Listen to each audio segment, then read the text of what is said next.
Everyone, നമുക്ക് ഓർക്കപ്പുളി അച്ചാറാണ്. ഓർക്കപ്പുളി cut ചെയ്തിട്ടുണ്ട്. നമ്മൾ ശർക്കര വെളുത്തുള്ളി കട്ട് ചെയ്തതും നമ്മുടെ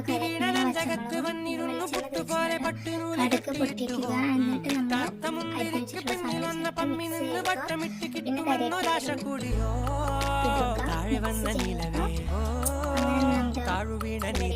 മുളകുപൊടി, മഞ്ഞൾപ്പൊടി, ഉപ്പും ചേർത്തിട്ട് മിക്സ് ചെയ്യുക. ഇങ്ങനെ നല്ല രീതിയിൽ വാട്ടിയ ശേഷം നമ്മൾ ഓർക്കപ്പുളി ചേർത്തിട്ട് മിക്സ് ചെയ്യുക. നല്ല രീതിയിൽ മിക്സ് ചെയ്യുക. എന്നിട്ട് കുറച്ചേരം ചെറിയ തീയിൽ വെച്ചിട്ട്